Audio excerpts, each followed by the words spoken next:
Bon, on va peut-être commencer, hein? Oui, oui, on peut commencer. Oui, d'accord. Alors, quelqu'un peut encore nous conduire dans la prière, je ne sais pas, Docteur Calix ou bien M. Kasereka ou quelqu'un d'autre. OK, je vais prier. All right. Seigneur, nous te bénissons encore pour cette journée que tu nous as tous accordée. Et nous venons te présenter la suite du programme que nous avons entamé hier. Nous te confions les connexions dans les différents pays afin que les connexions soient bonnes pour nous permettre de suivre du début à la fin ce deuxième exposé du professeur Samuel. Et nous te confions également les autres afin que tu leur rappelles ce rendez-vous pour cette deuxième journée. Que la gloire et l'honneur te reviennent. Dans le nom de Jésus. Amen. Amen. Amen. OK, bonjour encore une fois, chers amis, pour cette deuxième journée de notre leçon publique sur le thème qui est déjà connu, Théopnestie et texte sacré kamite entre un canon et une appropriation africaine de la Bible. Donc hier, nous avons commencé avec l'introduction générale et comme nous avons 5 jours, aujourd'hui, nous allons définir les concepts clés qu'il y a dans notre intitulé et puis nous allons aussi donner quelques textes kamites qui sont là parce que nous voulons nous rassurer si réellement il y a des textes kamites ou pas. Nous n'allons pas effilocher les textes, nous n'allons pas les analyser, mais nous allons les lister pour montrer que les textes existent. Bon, il faudra peut-être une autre leçon pour maintenant parler en détail, présenter chaque texte, texte par texte, de quoi ça parle et tout ça. Ce n'est pas le propos d'aujourd'hui. Eh bien, c'est là parce que la sémantique des concepts contenus dans notre intitulé doit être précisée pour une bonne compréhension de notre propos. Car la connotation des vocables peut être aussi particulier à cette étude. Il s'agit des concepts suivants. Théopnestie, texte, sacré, kamite, canon, africain. La Bible, vous connaissez parce que vous êtes tous des théologiens, donc je vais peut-être en parler, mais ce n'est pas la peine de vous rappeler ce que vous connaissez déjà. OK. Et je vais commencer d'abord avec la théopnestie. Vous allez comprendre que mes textes sont en anglais et quand je parle, c'est comme si j'ai traduit directement de l'anglais en français. Alors, pour la théopnestie, nous nous rendons compte que la théopnestie revêt une double étymologie. Donc, théopnestia en grec, par exemple, et en latin, et qu'on va tirer de 3 sources différentes.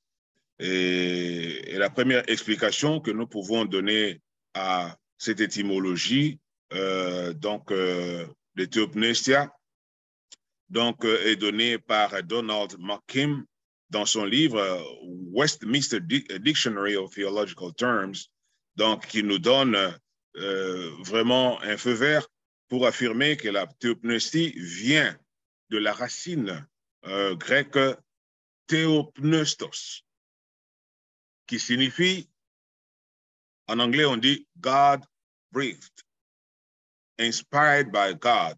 Donc, God-breathed, ça veut dire en bon français, donc, insufflé par Dieu ou inspiré par Dieu. Et il continue en définissant aussi que la théopnestie ou théopnestos, c'est un terme qui désigne l'inspiration ou bien le caractère insufflatoire, donc des écritures juives. comme on le voit en 2 Timothée 3,16, toute écriture est inspirée de Dieu, ainsi de suite. Alors, l'Église chrétienne aussi a appliqué non seulement cette définition, mais ce concept dans ce qui concerne les écrits du Nouveau Testament, d'une manière d'indiquer aussi que les écrits du Nouveau Testament sont aussi venus de Dieu, donc trouvent leur origine en Dieu. La seconde source que nous avons sélectionnée, donc c'est celle de Nelson's New Christian Dictionary, the authoritative resource on Christian world, qui explique que la racine grecque théopneustos, donc signifie aussi comme le premier, et même comme Georges Courian, donc insufflé par Dieu. Donc, God breathed.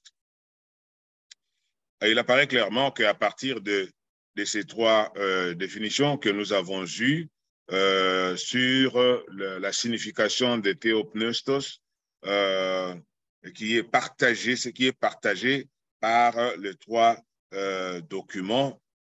Donc, ce qui revient dans les 3 définitions, c'est théopneustos signifie God breathed, c'est-à-dire insufflé par Dieu, donc soufflé par Dieu. Mais maintenant, sur le plan du latin, parce que le texte, et je veux dire le concept est en grec et en même temps en latin. Là, je venais de donner ce qu'il y en est du grec, du moins d'après les documents consultés. Et pour le latin, donc le concept n'est pas rendu par le terme théopneustos comme en grec, mais plutôt par le concept inspiratio. Inspiratio. Donc, inspiratio, on va essayer un peu de le définir à partir de 3 sources aussi. D'abord, nous commençons avec D.P. Simpson, donc dans le dictionnaire appelé Kessel's Latin Dictionary of Latin, English, Latin. Donc, là, nous voyons que le terme inspiratio signifie tout simplement inspiration, donc un terme qui est utilisé pour montrer le rôle donc de l'esprit ou du Saint-Esprit dans la composition donc des Écritures que nous appelons par exemple la Bible. Et Courian, lui, est allé dans son livre Theopneustis, donc Theopneustie, lui, il montre qu'il y a eu même une inspiration mécanique de la parole de Dieu, c'est-à-dire que Dieu donnait comme une dictée aux auteurs bibliques et ceux-là ne faisaient que écrire ce que Dieu leur avait communiqué.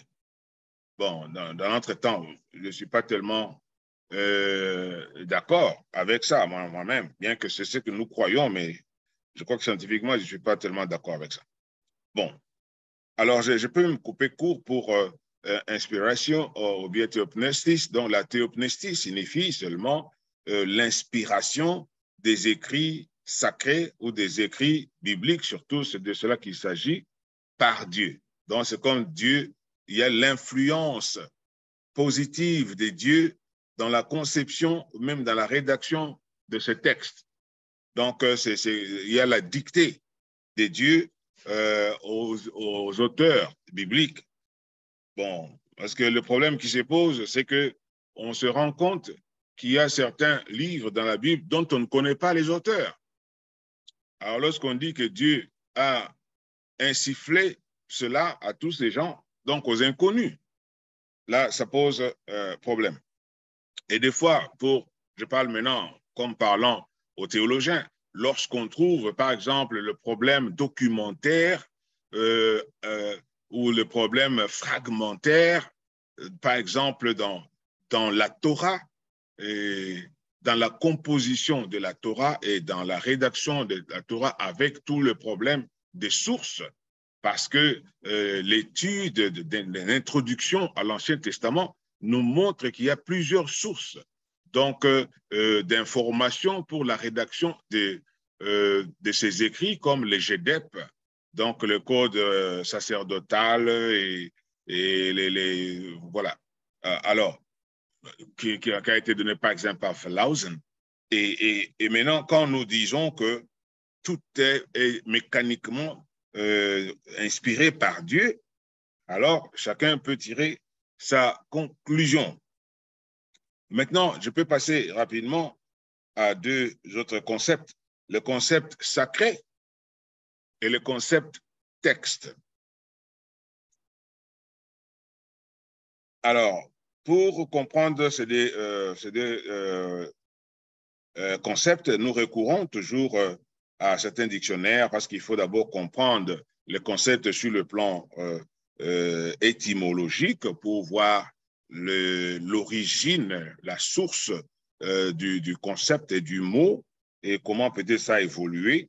On ne va pas voir toute la filiation du mot à travers l'histoire, mais on comprend au moins le sens originel et même original de mots à travers l'étymologie. Et ici, on utilise le même dictionnaire, the Castle's Latin Dictionary, et puis avec le Webster Dictionary of English Language, donc pour avoir accès à ces concepts. D'abord, le concept sacré et ensuite le concept texte. Donc, le dictionnaire latin de Castle, donc, désigne ou affirme que donc la racine latine du mot sacré, c'est le sacer, S-A-C-E-R. Sacer, donc il peut se décliner à sacra ou sacrum. Donc ça veut dire sacré, saint ou consacré. Donc ça c'est le dictionnaire latin écrit par D.P. Simpson. Voilà. Donc, vous remarquez que sacer, ça veut dire sacré, saint ou consacré. Alors, il est convenable aussi de noter, avec toujours le même auteur, Simpson, deux sens du mot sacré en latin. Il y a un sens favorable et il y a un sens défavorable. Donc, il y a deux sens du mot sacré en latin. Favorable, lorsque le mot est utilisé au datif et au génitif pour parler de places sacrées ou de personnes sacrées, et puis dans le sens défavorable, lorsque quelque chose ou quelqu'un est maudit ou maudite, c'est-à-dire dévoué à la ou voué à la destruction, ou si une personne ou quelque chose est détestable ou horrible, c'est aussi sacré parce que c'est voué, ce n'est pas l'apanage de tout le monde, c'est consacré seulement à la destruction ou c'est consacré donc à la sacralité. Alors ça, c'est très important de noter les deux sens du mot sacré. Alors, il y a un auteur ici, Ori Saltis, dans son livre Mysticism in Judaism, Christianity and Islam, Searching for Oneness Bound. Alors, lui, il va dans la même direction en suggérant que le mot sacer en latin, donc, est un mot qui est neutre, mais potentiellement et d'une manière imprédictible parce qu'il opère selon les termes ou la personne qui l'utilise. Donc, il est imprédictible. Il peut être positif ou négatif dans son interface avec lui. Donc, il élabore sur le plan positif et négatif des sens des sacer dans ces mots. Il dit, le terme sacer peut aussi s'appliquer à un individu. Dans quel cas il implique être mis à part par rapport à la communauté. Quelque chose qui est sacré, c'est quelque chose qui est mis à part. Quelqu'un qui est sacré ou consacré, c'est quelqu'un qui est mis à part. Alors, les pasteurs n'ont pas toujours les prêtres, donc on a consacré à Dieu, donc on a été mis à part pour servir Dieu. Donc, on est mis à part donc de la communauté ou de ce qui est familier ou de ce qu'on voit chaque jour. Donc, dans le sens positif maintenant du concept sacré, donc un prophète ou un prêtre est quelqu'un qui est séparé de la communauté. Donc, c'est une particularité, surtout dans le cas d'un prêtre. Donc, il fait des rituels, il travaille au nom de Dieu. Donc, mais je ne sais pas si dans la pratique, réellement, les pasteurs comme les prêtres sont vraiment mis à part ou se mettent eux-mêmes à part ou ils sont vraiment confondus avec le reste des gens.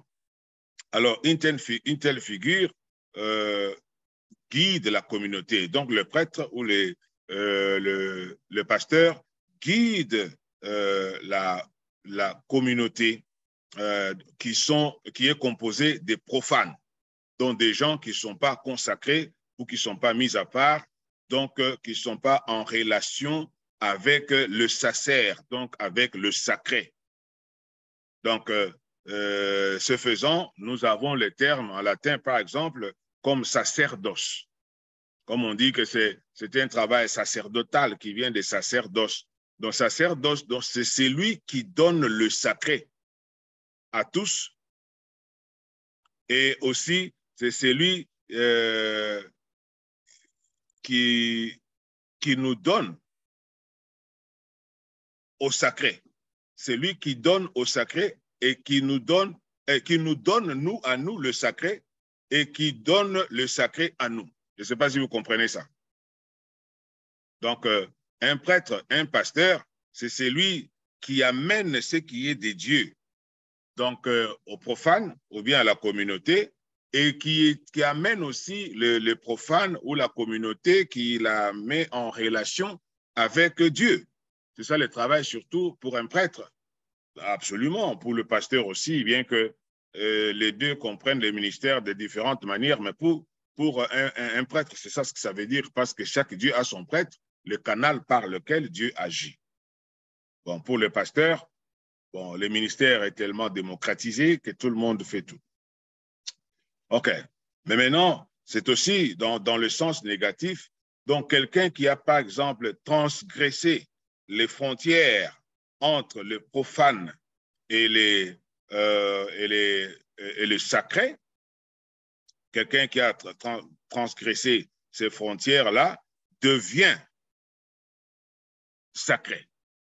Donc, quand on dit que quelqu'un est consacré à l'Éternel ou quelqu'un est prêtre ou est pasteur par extension, cela veut dire c'est quelqu'un qui a eu la capacité de traverser ce que le commun de mortels connaît ou la sphère de la communauté. Il est entré dans une sphère du sacré, c'est-à-dire il est entré en communion ou en communication avec Dieu ou avec le sacré. Et c'est alors qu'il va prendre ce qui est de là pour amener à la communauté. Alors, quand maintenant les gens, par exemple, prêchent, ils disent que je vais donner la parole de Dieu, comment sommes-nous sûrs que ce qu'ils donnent, c'est la parole de Dieu? Est-ce que c'est quelqu'un qui est entré en contact avec Dieu pour prendre ce qui est de Dieu et amener au peuple, ou c'est quelqu'un qui invente seulement des choses au nom de Dieu? Ça, ce sont des questions que l'on peut se poser. Donc, selon ce dictionnaire latin de Kessos et aussi selon Ori Soltes, dont nous sommes informés que étymologiquement, le mot sacer signifie sacré, saint, consacré, maudit, voué à la destruction, détestable, horrible, séparé donc de ce qui est profane. Donc, ça, c'est ce qui est donné par les deux sources que je viens d'évoquer ici. Mais voyons maintenant qu'est-ce que le Webster Dictionary of the English Language nous dit? Comment est-ce que comprend aussi les mêmes contextes? Donc, pour le Webster Dictionary of the English Language, donc, donne un peu de détails en ce qui concerne le sacré. Donc, le sacré, pour lui, donc, dérive de la racine latine sacer, comme l'autre a dit, qui signifie mise à part pour un usage religieux solennel. Voilà, lui devient beaucoup plus explicite. Saint. Donc, ce qui n'est pas profane ou ce qui n'est pas commun, ça c'est ce qui est sacré. Quelque chose qui est relatif à la religion ou au service de la religion. C'est-à-dire quelque chose qui n'est pas séculier, quelque chose qui est consacré, quelque chose qui est dédié, ce qui est vénérable, qui ne peut pas être profané ou violé. Ce qui est sacré, c'est ce qui est inviolable et inviolé. C'est comme un secret qui est gardé sacré. Donc, on ne peut jamais le divulguer. C'est comme ça que ce qui est sacré. Ce qui est sacré, on ne peut pas le profaner. Et chez les catholiques, ils ont vraiment ce sens du sacré. Il y a des choses qu'on ne peut pas toucher, on ne peut pas jouer avec l'hostie, on ne peut pas la faire tomber, on ne peut pas faire tomber une goutte de sang. Donc, lorsqu'on prend la communion, une fois que c'est déjà béni, parce que ça fait la transsubstantiation, ça devient le corps et le sang, alors il ne faut pas jouer avec ça. Donc, vous voyez, ils prennent ça avec beaucoup de soin, même quand ils donnent la communion, que les protestants appellent la Sainte Seine. Vous voyez qu'ils sont très sérieux avec ça. Les prêtres, ils ont tout un rituel, c'est un peu dramatique. Alors, Soltès trouve son explication dans la compréhension du concept de la religion. Donc, pour comprendre le sacré, donc il a essayé de scruter un peu le concept religion qui présuppose une opposition entre la vie de chaque jour qui est circonscrite d'une manière sécurisée, ce qui est familier et ce qui est connaissable, donc ce qui est humain, par conséquent profane, et maintenant le règne qui est au-delà de l'humain, le règne de l'inconnu, le règne de l'ultime. Donc, dans le sens le plus fondamental possible, l'inconnaissable, donc qui est recherché avec espérance et peur, avec donc des possibilités positives et négatives. C'est ainsi qu'on dit même que c'est le domaine de la foi. On dit que la foi, c'est une ferme assurance aux choses que l'on espère, parce que ce ne sont pas des choses qu'on voit d'emblée, mais ce sont des choses sur lesquelles qui sont dans le monde de l'invisible ou de l'impalpable. Alors, on peut donc y parvenir, ce n'est pas en touchant avec la main, mais c'est peut-être en croyant cela, c'est en visualisant cela, c'est en espérant cela, avec la peur, avec l'humilité, avec l'espérance. Donc, la foi rentre dans le domaine du sacré, dans le domaine de ce qu'on ne connaît pas. Voilà, excusez-moi. Alors, donc, pour Soltès, ce qui est sacré est ce qui procède du règne de l'inconnu, ce qui n'est pas circonscrit dans tous ses aspects. Alors, il est spécifié comme suit. Il est dit en anglais, bien sûr. It is that which falls beyond the age of the community. Donc, c'est ce qui arrive au bout de la communauté, à la tangente de la communauté, donc aux extrémités de la communauté. Donc des choses comme wilderness, c'est-à-dire le désert, forest, la forêt, desert, donc dans le désert, ocean, l'océan, donc it is night time, donc le temps de la nuit, sleep, donc le sommeil, and dreams, et les rêves. Donc ces choses aussi subtiles, ce qui se passe dans le désert, ce qui se passe dans la forêt, ce qui se passe dans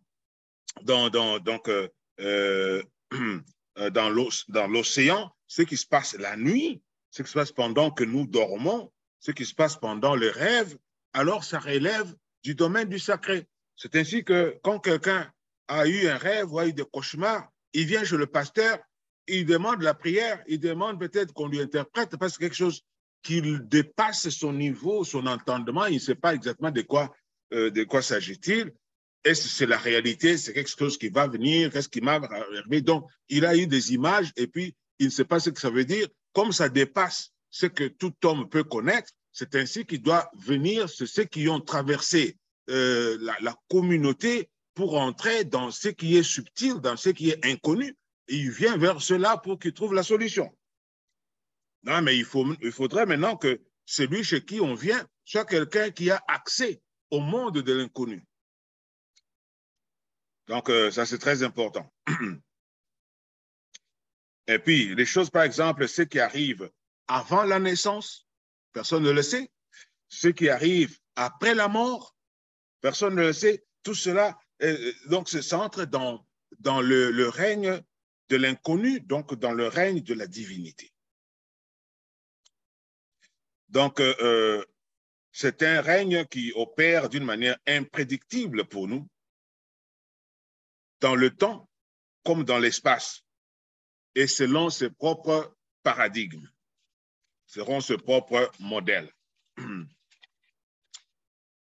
Alors, là, vous avez compris que ce qui est sacré, donc, c'est ce qui sort du commun des mortels. Donc, c'est ce qui traverse la frontière de ce qui est connu, donc pour entrer dans ce qui est inconnu ou même inconnaissable. C'est-à-dire quelque chose qui est un peu caché à tout le monde. Alors, notre troisième concept, c'est le concept texte. Nous utilisons toujours le texte, nous écrivons des textes. Alors, ici, dans mon intitulé, c'est au pluriel, mais au singulier, c'est texte. Alors, qu'est-ce qu'un texte? Selon le Webster's Dictionary, dont nous avons parlé plus tôt, donc, il nous donne une définition assez suffisante et même assez singulière du texte. En effet, le texte c'est un nom qui vient par exemple du français, le texte, et du latin textus. Il s'agit d'un tissu, un texte qui vient de texo ou texum, textum en latin, qui veut dire to weave, c'est-à-dire entremêler, entremêler. Donc, tisser, c'est ce que ça veut dire, qui signifie la partie essentielle d'un travail écrit. Donc, les paroles, les mots originaux d'un auteur, c'est son texte. Donc, comme en les distinguant avec la traduction ou l'harmonisation. Donc, quand quelqu'un a écrit quelque chose, ses propres mots, ce qu'il a écrit, les mots originaux, c'est ça son texte. Mais quand on traduit ça, ce n'est plus son texte, mais c'est la traduction de son texte. Donc, c'est une sélection, par exemple, d'une écriture, généralement pour un sermon, comme les pasteurs le font, ou bien pour un thème. Donc, c'est aussi une autorité pour quelque chose. Quand on dit les textes, selon le terme de ordonnance, au terme de tel arrêté, au terme de telle décision. Donc, ça peut être aussi une autorité, c'est un écrit qui a une certaine autorité pour quelque chose. Et ça peut être aussi un textbook, ça peut être aussi peut-être un livre sur un sujet bien déterminé, donc ça peut être appelé aussi un texte. En résumé, le texte, donc, ça vient du fait d'entremêler ou de tisser. Alors, comme le mot, quand nous parlons de mots dans la philosophie du langage, le mot, c'est le double ou la représentation d'une idée.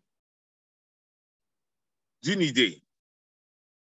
Et c'est là que se pose un problème sur le plan philosophique. Lorsqu'on parle de la théopneustie, lorsqu'on parle de l'inspiration, on dit les idées proviennent du cerveau. Les idées proviennent de l'interprétation du cerveau, de la perception de la réalité. Lorsque vos sens perçoivent une certaine réalité, elle est capturée par votre cerveau et le cerveau l'interprète, lui donne un sens, lui donne même une identification.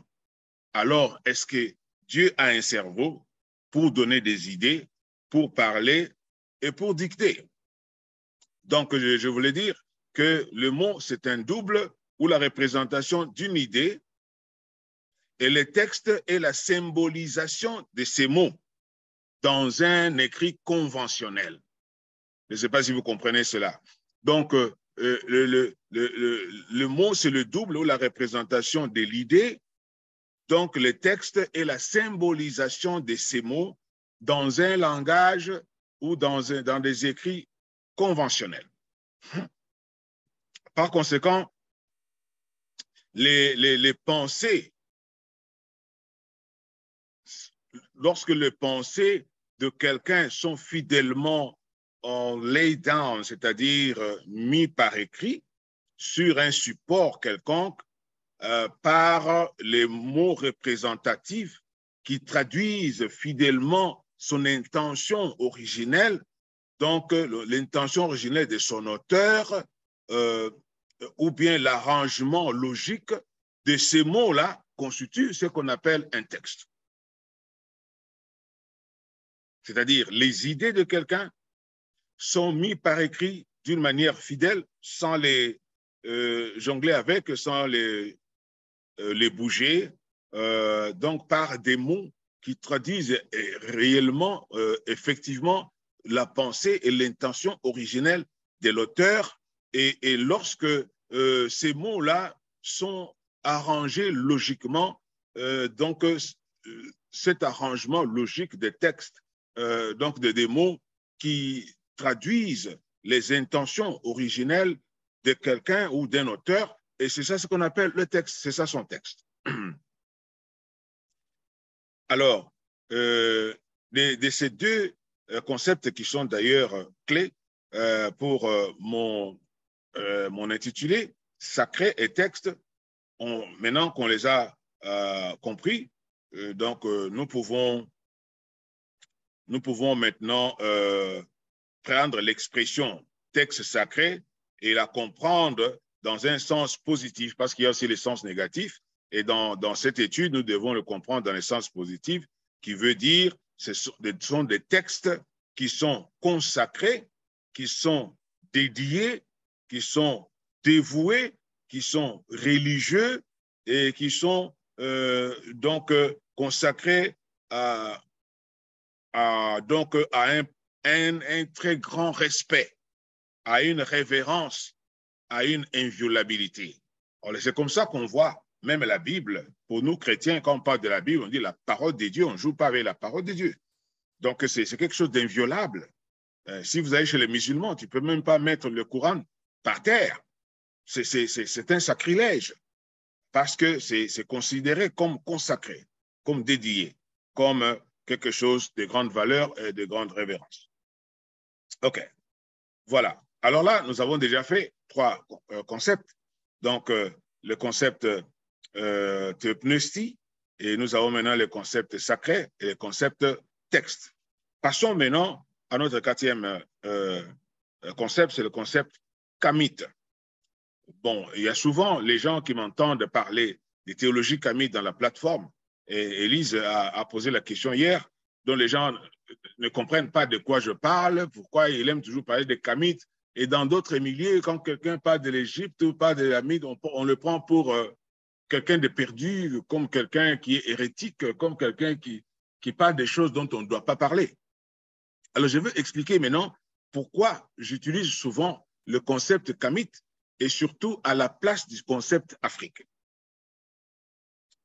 Le concept kamite est défini et expliqué de différentes manières par divers auteurs.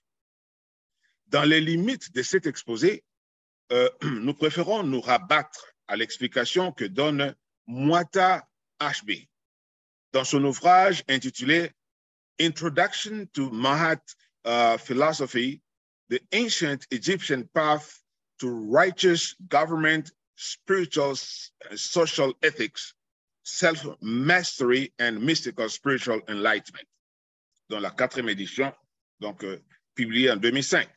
Au terme de ce que dit Mwata Ashby, et suivez attentivement parce que c'est intéressant pour les théologiens de comprendre ces choses.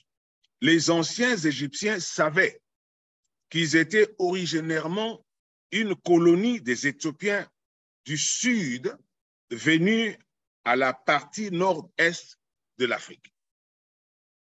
Les termes éthiopiens, nubiens, couchites désignaient les mêmes peuples qui vivaient au sud de l'Égypte. Vous remarquez ça? Éthiopiens, nubiens et couchites. Donc, ça désignait le même peuple. La Nubie, alors, appelée terre de l'or, et le Soudan actuel. Ce qu'on appelait la Nubie, c'est ce qu'on appelle aujourd'hui le Soudan. Et le territoire du sud et de l'est vers la côte orientale de l'Afrique est appelé l'Éthiopie. Donc, vous voyez le Soudan là-bas, et puis vers l'Orient, là-bas, vous avez l'Éthiopie. Les recherches récentes montrent que le mot du nubien moderne, Kidji, K-I-J-I, Kidj, donc qui signifie terre fertile, ou boue gris foncé, ou limon, ou terre noire, Kidj, terre noire. Alors, comme la phonétique de ce mot est à peu près la même avec celle de l'égyptien ancien, le mot égyptien ancien Kish, ou bien Kush, vous voyez Kish, Kush, Kish, donc référence faite au territoire du sud de l'Égypte, on croit que le nom Kush signifiait aussi la terre du limon noir ou la terre noire. Donc Kush signifiait aussi la terre du limon noir ou la terre noire. Donc Kush était le nom dans l'égyptien ancien pour la Nubie. Donc vous voyez la Nubie, on l'a appelée Soudan et on l'a appelée aussi Kush. La Nubie, donc la terre noire, est le Soudan actuel. Maintenant, remarquez que Soudan, qu'est-ce que ça signifie? Soudan est une traduction arabe du mont Soud, qui est la forme plurielle donc, du mot Aswad, qui signifie noir. Et An, parce qu'on dit Soudan, et le An là, qui signifie de. Donc, Soudan veut dire des noirs. Donc, quelque chose de noir, Soudan. Alors, dans le langage nubien moderne, le mot Nugut signifie noir et aussi Nuger et Nugur et Nubi signifie aussi noir. Donc, vous voyez que même le radical Nubi, dans la Nubie, c'est noir. Nugur ou bien Nuger. Et vous voyez, souvent, on dit Niger, donc, ou bien Niger, donc on veut dire nègre. Donc, on peut voir que ça vient de cette racine-là aussi, Nuger, ou Nugur, ou Nubi, ou Nugud. Ça veut dire aussi noir. Donc, il est clair que les mots couche, Nubie et Soudan signifient la même chose, la terre noire ou la terre des Noirs. Remarquez cela. Donc, couche, Nubie, Soudan signifient la même chose. Qu'est-ce que ça signifie? La terre noire ou la terre des Noirs. De plus, la différence entre les termes couche et Kam, donc là, si on écrit Kamit, nom de l'égyptien ancien dans le langage de l'ancienne Égypte, et que la différence entre les deux mots couche et Kam est que les deux mots signifient la même chose, mais désignent deux contrées géographiques différentes. Donc, couche et Kam ou Kamit, ça signifie la même chose, mais ça désigne deux contrées différentes. Donc, les termes Éthiopie, Nubie, Couche et Soudan, tous renvoient à la terre noire ou à la terre des Noirs. Éthiopie, Nubie, Couche et Soudan, tous renvoient à la terre noire ou à la terre des Noirs. Donc, le mot Kamit est équivalent au mot Couche et signifie terre noire. Donc, quand je parle de Kamit, je parle de la terre noire. Donc, à la seule différence que la terre noire, donc couche désigne la terre noire du sud et Kamit la terre noire du nord. Mais dans la même contrée, donc le Soudan et puis l'Égypte. Donc, les deux termes dénotent donc la qualité première qui définit l'Afrique, qui est le noir ou la noirceur. L'Afrique est qualifiée par la couleur noire, donc par le noir ou l'homme noir ou par la noirceur, donc la couleur noire, référant au territoire en même temps que son peuple. Donc, quand on parle de couche ou de kamite, donc ça parle de la noirceur de l'Afrique ou du peuple noir, donc ça parle et du territoire et du peuple. Et quand on voit aussi la consonance du K et du Q, kamit, couche, kamit, kish, kidi, donc cela marque la proximité culturelle et linguistique entre les anciens termes kushite et kamit. Et c'est là même que le professeur Cheikh Anta Diop a démontré linguistiquement que toutes les langues africaines noires sont issues de l'égyptien ancien. Et il y a beaucoup de preuves maintenant dans le Wolof, et puis par exemple dans le Chuluba, et dans beaucoup d'autres langues, dans le Bambara, dans beaucoup d'autres langues de l'Afrique de l'Ouest, et même de l'Afrique centrale, et même l'Afrique australe. Donc voici pourquoi souvent vous m'entendez parler de la théologie kamite au lieu de parler de la théologie africaine, parce que j'ai expliqué hier pourquoi je ne parle pas de la théologie africaine. Je trouve que ce mot est impropre pour le continent noir. Maintenant, parlons au cinquième concept avant le sixième pour terminer, parce que je vais vous épargner de parler de la Bible, c'est ce que vous connaissez déjà. Le terme canon, le concept canon. Je ne vais pas parler ici du canon dans le sens des canons de l'Ancien Testament, Nouveau Testament, le canon biblique, dont je ne vais pas réduire tout le terme canon seulement au canon donc connu par les chrétiens. Mais je vais parler du canon dans un sens générique. Alors, succinctement, je serai très rapide ici, parce que vous connaissez aussi ce que c'est que le canon, parce que je parle aux enseignants de théologie. Je dirais d'une manière générale que le canon peut avoir différentes significations. Mais dans le cadre des textes sacrés,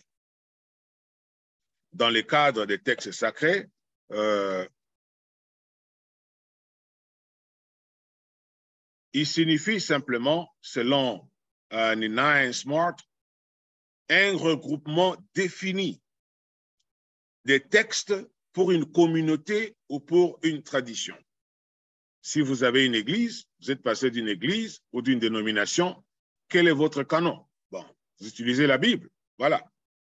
Ou bien est-ce que vous avez d'autres textes qui sont définis, qui régulent la vie ou la liturgie ou ce que vous faites dans votre communauté ou dans votre tradition? Donc, il s'agit d'un ensemble fermé de textes. Donc, le canon, c'est un ensemble fermé. Rien ne peut être ajouté ou soustrait du contenu d'un canon. Et c'est là où il y a aussi beaucoup de problèmes. Rien ne peut être ajouté. Même quand on dit en Apocalypse que personne ne peut ajouter ou enlever même un iota de ces textes. Donc, ça veut dire qu'on met un point final. C'est fermé, c'est ésotérique, c'est fini. Personne ne peut entrer là-dedans. Et le fait qu'il soit fermé, le canon donc, est fixé, implique que la communauté ou un groupe dans la communauté a établi ce qui constitue son contenu. Quand on dit que c'est fermé, c'est-à-dire les gens ont fait un travail, ils ont parlé, ils ont discuté, ils ont analysé, ils ont tout fait, et puis ils ont décidé que c'est ça maintenant ce que nous allons considérer comme notre canon. Dans le cas de la Bible, c'est ce qui s'est passé. Il y a eu des conciles, comme le concile de Jamnia, où les gens ont travaillé pendant longtemps, après le travail de Massorette, après la vocalisation de l'hébreu carré et tout ça. Et puis finalement, on a sélectionné, on a analysé différents écrits, on a dit voici la liste de ce que nous allons retenir comme des documents sacrés, comme notre Bible. Et une fois que la décision a été prise dans un conseil, normalement qui représente tout le monde, bien que pour les Africains, personne n'était là, bon, à part peut-être quelques pères de l'Église dont a évoqué Élise hier, on ne sait pas s'ils étaient vraiment de Noirs, alors qui étaient là. Donc, si c'est fermé, c'est parce qu'il y a des gens qui ont établi, qui avaient l'autorité ou l'autorisation donc de délimiter le contenu de ce canon. Souvent, c'était un groupe de gens ou c'était un conseil ou un concile, ça dépend comment on l'appelle. Et dans plusieurs traditions religieuses, donc ces gens sont convoqués pour déterminer ce qui constitue les canons autoritaires de leurs textes sacrés. Bon, souvent, les gens sont en train d'utiliser les canons dans leurs églises auxquelles ils n'ont pas participé. Ils n'ont pris aucune décision. Donc, ça tombe comme quelque chose qui leur a été imposé. Ils ne savent même pas pourquoi on a choisi ceci ou cela et pas l'autre. Mais ça tombe comme ça et les gens pensent qu'ils sont obligés seulement de respecter cela sans réfléchir. Les critères souvent qu'on utilise pour déterminer un canon de textes sacrés, souvent on tient compte des problèmes des auteurs, des écrits. Est-ce que les écrits, là, c'est écrit par qui? Et pour le Nouveau Testament, on a eu le critère de l'apostolicité. Bon, est-ce que ce sont des apôtres qui ont écrit ce qui était avec Christ pour que ça ait une certaine crédibilité? Donc, il y a le problème des auteurs, ou il y a le problème aussi des conflits doctrinaux. Est-ce que ce qui dit là, c'est ce qui doit être cru? Est-ce que c'est ça la vérité? Est-ce que c'est ça l'enseignement du maître? Alors, si ce n'est pas l'enseignement du maître, on ne peut pas prendre ça. Ou bien, si on trouve dans un texte quelque chose qui n'édifie pas la foi, même si c'est bien écrit, on ne peut pas prendre ça parce que l'objectif, c'est d'avoir non seulement des textes inspirés, mais aussi des textes inspirateurs. Mais le canon est toujours résultat d'un choix consciencieux, soit par une personne, il y a des églises ou des traditions où c'est une personne qui a le pouvoir de déterminer que c'est ça ce qu'on va suivre, ou soit c'est un groupe d'individus bien sélectionnés, donc qui ont le pouvoir ou le devoir de faire ce genre de travail. Alors, cela m'amène à notre dernier concept, bon, que vous connaissez, mais que je vais quand même me donner la peine d'expliciter.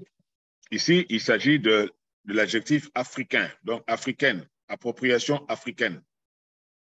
Et là, dans le dictionnaire latin anglais de Simpson, que j'ai donné là, Castle's Latin Dictionary, donc ce dictionnaire soutient que l'adjectif africain ou africaine vient de la racine latine affaire, qui se décline en affaire, afra, afrum, qui signifie de l'Afrique,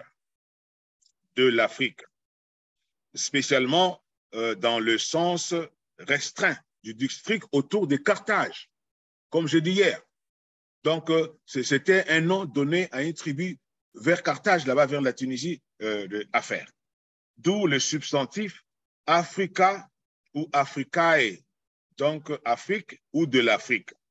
Donc, un nom féminin qui signifie au sens large les continents de l'Afrique et au sens restreint Africa Propria ou Africa Provincia, donc le pays autour et initialement appartenant à Carthage.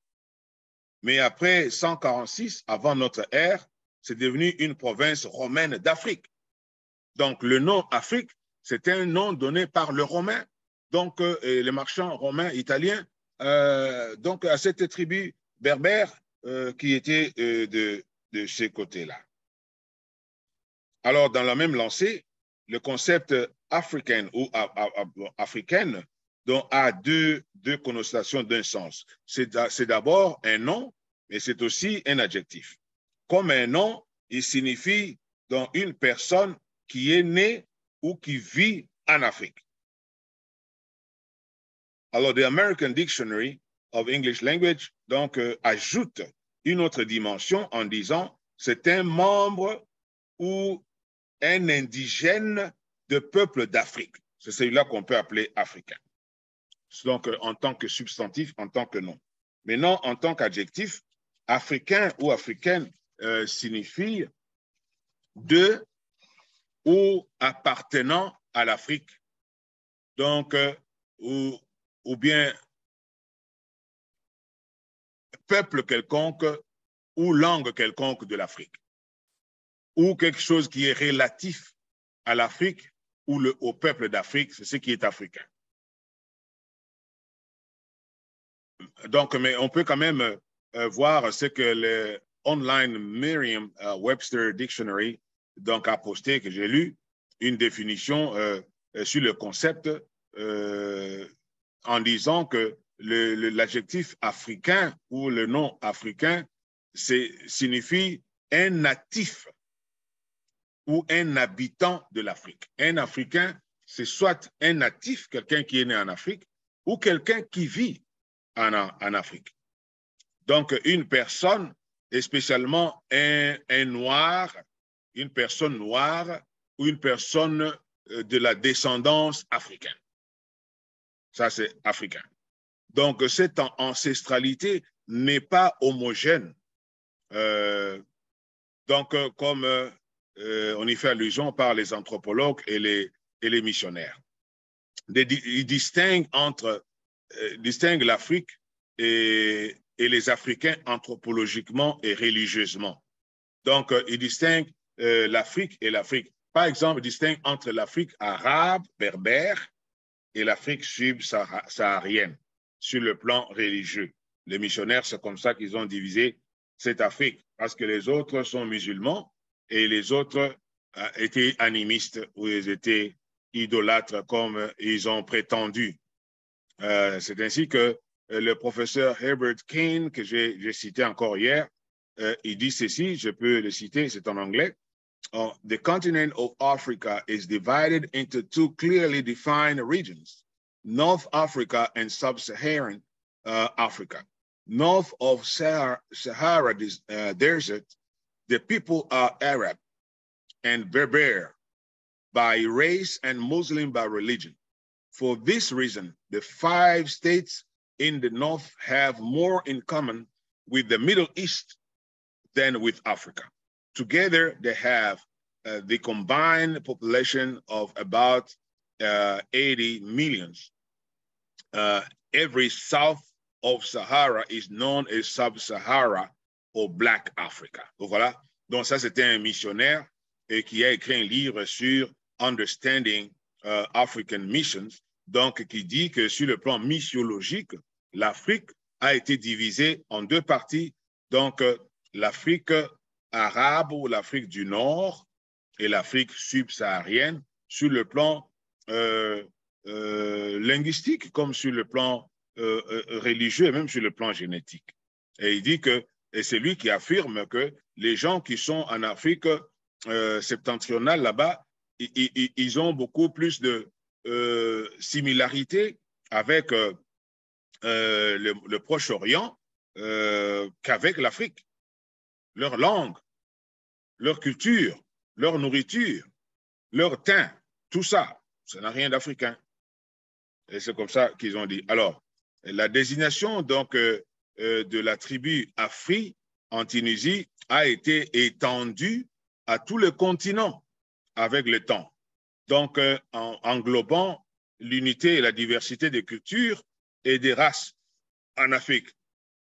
Bien que ça ne reflète pas adéquatement ou complètement, ça ne représente pas la réalité donc, du continent à travers le mot et l'adjectif africain. Donc, le mot africain maintenant signifie une personne née ou élevée ou qui habite ou qui est descendant donc de la terre poussiéreuse ou de la terre chaude ou de la terre noire de l'Afrique. Alors, maintenant, je peux donc donner une liste rapidement de quelques textes. Je vais donner rapidement de quelques textes pour que vous en ayez le cœur net. Alors, yeah. Bon, pour parler des textes sacrés, Kamit, je dois d'abord affirmer que cela existe.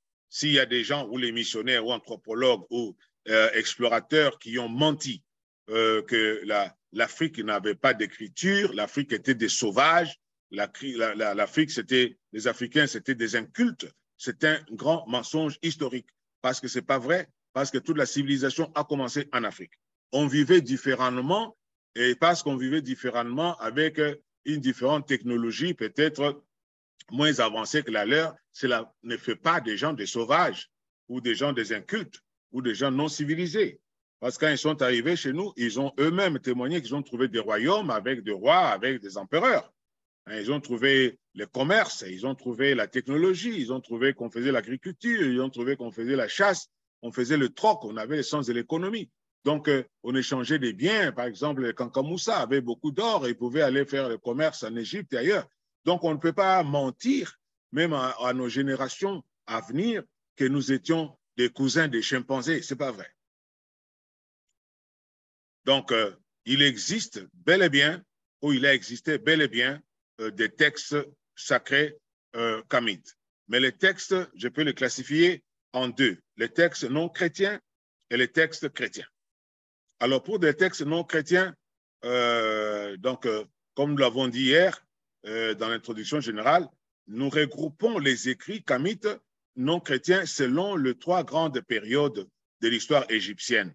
L'Ancien Empire, le Moyen Empire et le Nouvel Empire, mais aussi les trois périodes intermédiaires entre les empires.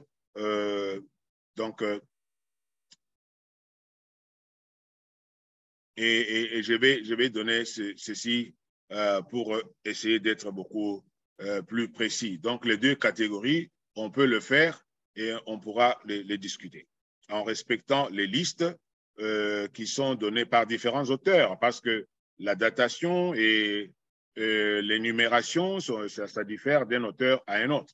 Mais je vais prendre ici peut-être deux auteurs ou trois. Alors, d'abord, pour le professeur Kaba Yawata Kamene, donc, qui a écrit son livre sur la spiritualité avant la religion, que nous avons cité hier. Donc, à l'Ancien Empire, donc entre dynastie 1 et 6, donc à peu près vers moins 4245 et moins 2064 avant notre ère, donc il a retenu seulement deux écrits, les textes memphites, de là où est partie donc la théologie memphite dont j'ai parlé hier, et puis les textes des pyramides. Donc ça, c'est pour l'Ancien Empire.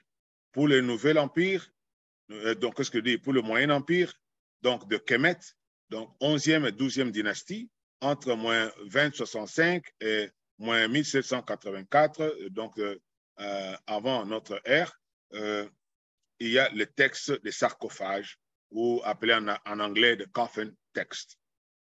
Donc le troisième, un nouvel empire de Kemet, 18e, 20e dynastie, entre moins 1554 et moins 1070 avant notre ère. Il y a le livre de la sortie, le jour, donc le livre de mort, et il y a le livre, donc les papyrus d'Ani. Il y a les papyrus d'Ani. Alors, B, dans deuxième auteur, selon la classification de Geraldine Pinch, donc dans l'Ancien Empire dont j'ai donné, mais et aussi avec la première période intermédiaire, donc nous avons le texte des pyramides. Donc c'est entre l'Ancien Empire et première période, intermédiaire selon Geraldine Pinch. Donc entre dynastie 3 à 6 et dynastie 7 à 11. OK. Maintenant, le Moyen Empire et la deuxième période intermédiaire, dynastie 11 à 17, donc entre moins 2055 et moins 1550, il y a les textes de sarcophage. Et maintenant, Nouvel Empire, dynastie 18 à 20, et troisième période intermédiaire, dynastie 21 à 24, donc vers moins 1550 et moins 745 avant notre ère, il y a les livres de sous-terre ou underworld books, et puis il y a aussi les livres de mort ou les livres de la sortie le jour. Donc la période est tardive, la période ptolémaïque, donc les dynasties 25 jusqu'à 30, vous allez remarquer qu'il y a eu à peu près une trentaine de dynasties. Donc ici, Pinch, il donne pour toutes les dynasties, de la dynastie 1 jusqu'à 30. Donc là, il y a eu la théologie memphite. Alors vous allez vous demander, mais comment il y a la théologie memphite, l'Ancien Empire, et théologie memphite aussi à la période tardive ptolémaïque. Donc il faut remarquer, comme je l'ai souligné hier, que le texte de Memphis ou donc de Shabbat Caston, les textes avaient été déménagés, comment on dit, endommagés par les termites. Alors, il a dû être réécrit. Le texte a été réécrit. Alors, ça peut expliquer pourquoi on retrouve ça d'une manière pour la deuxième fois. Alors, rapidement, il y a des textes aussi chrétiens. Les textes chrétiens qui sont kamites. Donc, le premier texte que nous avons, c'est la Bible copte. Donc, la Bible copte, c'est un texte qui a existé même avant la traduction de la Septante, qui a été écrite au IIIe siècle, donc en grec, à Alexandrie. Mais la Bible copte a été là déjà depuis le IIe siècle, ou même avant. Et vous voyez que cette Bible copte est une Bible africaine, purement africaine, qui existe depuis 2000 ans. Mais beaucoup de théologiens, surtout protestants, n'en savent absolument rien. Donc, ça a été écrit même avant la Septante, avant la Vetus Latina, avant même la Vulgate. Donc, c'est un texte qui est très ancien et je tire ça de l'affirmation du professeur Moubabingue Bilolo, donc dans un article qu'il a écrit dans l'héritage du discours théologique négro-africain, mélange en l'honneur du docteur professeur Bimweni Kweshi. Bon, et puis, maintenant, nous avons aussi la Bible éthiopienne, et puis, nous avons aussi ce que il y en a qui parlent même de la Bible noire aussi, comme une cosmogoni bantou, de Tiarko Fourché et de Morlegem. Et puis, il y a aussi toute la liste qu'a donnée Malouana Karenga hier lorsqu'on a parlé des Oussi. Alors, voilà là, je vous ai donné les différentes explications des concepts que j'ai utilisés dans ce travail. Et en même temps, je vous ai aussi donné la liste des textes, un résumé donc de la liste des textes sacrés qui existent, parce que ça existe, et que personne ne vous dise que l'Afrique n'a jamais eu de textes sacrés. Merci beaucoup. Maintenant, je suis à vous pour les questions, s'il y en a.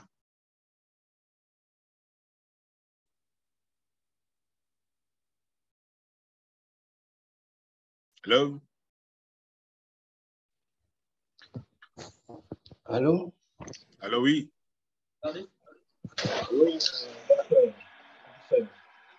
Je voudrais simplement, par rapport aux différentes définitions que vous avez données, je m'attendais un peu à une définition par rapport à nos textes samites. Par rapport à quoi? Par rapport au texte égyptien, définition des termes que vous avez définis, mais sauf que vous êtes plus appuyé sur le texte latin. Je n'ai pas entendu par rapport à nos propres, à l'un des textes kamites, plus précisément l'égyptologie. C'est à partir de là où merci, c'est à partir de là où nous nous sommes appuyés pour écrire la suite des choses. Oui, c'est-à-dire que les kamites doivent commencer à écrire parce que la plupart des gens qui ont écrit, c'était soit des anthropologues, des missionnaires, des gens comme ça qui ont écrit sur l'Égypte. Et puis beaucoup ont écrit déjà lorsque il y avait d'autres langues déjà qui avaient dominé en Égypte, comme le grec. Donc, c'est cela. Mais maintenant, les explications que j'ai données, j'ai défini les concepts que j'ai utilisés dans mon intitulé et non dans les textes kamites. Donc, les concepts sont les concepts dans mon intitulé, dans l'intitulé de mon exposé. Alors, ce sont ceux-là que j'ai expliqués à partir du latin et tout ça, parce que, au moins pour le mot kamite, comme beaucoup de gens ne connaissent pas hiéroglyphe, je pouvais donner sans hiéroglyphe ou écrire sans hiéroglyphe, mais ce ne sera pas possible pour que tout le monde lise ça, mais je peux lire ça, ou même en hiéroglyphe, ou comme on peut lire ça en espéranto. OK, merci pour l'explication, professeur. Je vous en prie. Alors, Pasteur Kasereka, vous avez une question?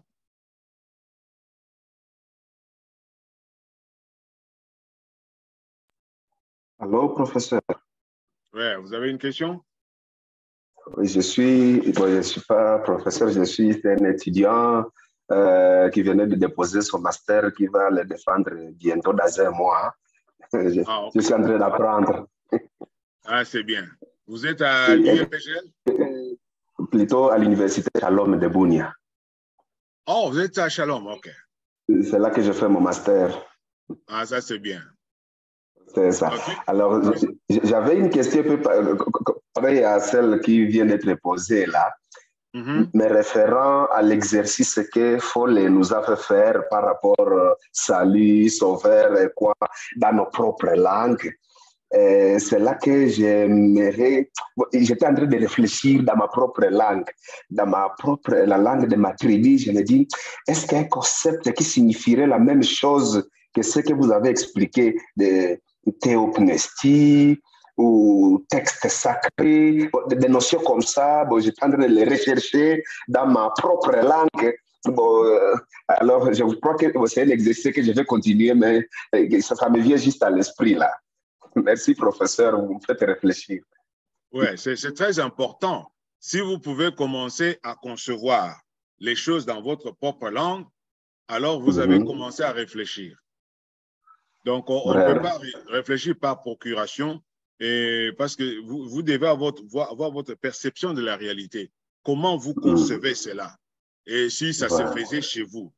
Bon, parce que peut-être il n'y a pas d'exemple où on pensait que Dieu a parlé à quelqu'un. Souvent, on dit, c'est mes ancêtres m'ont dit. Bon, on pensait que c'est Dieu qui parlait à travers les ancêtres. Alors, comment expliquer cette opération-là, cet exercice-là? Si vous trouvez un mot qui peut l'expliciter, ce serait une très bonne chose. Donc, ce serait une très bonne chose. Donc, vous savez que je suis un ancien de Shalom aussi. Hein? Ah, ça, je ne savais pas. Ah, non, non, mon premier...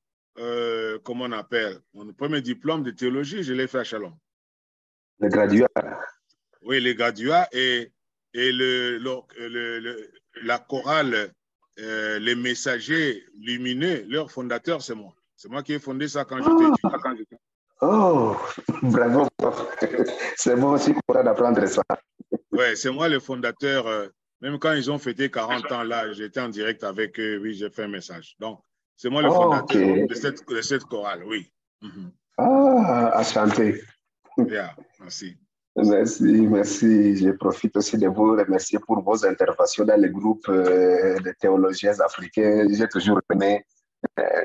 Bon, mon matin, j'ai écrit parce que dans ma ville de Butembo, il est né un mouvement culturel-religieux qui commençait à enseigner, qui enseigne le retour au culte des ancêtres, à la culture traditionnelle des ancêtres comme voie de salut et de progrès. Alors j'ai écrit sur cela pour essayer de voir comment nous, en tant que chrétiens, nous pouvons approcher, à partager l'évangile avec les adeptes de ce mouvement-là. Bon, c'est là que je suis entré en contact avec les notions de religion traditionnelle, spiritualité africaine. Alors, bon, j'aime les réflexions sur l'africanité, spiritualité africaine, des choses comme ça. Voilà pourquoi j'étais intéressé de participer à cette conférence. Donc, cette semaine, je suis en train d'apprendre depuis hier.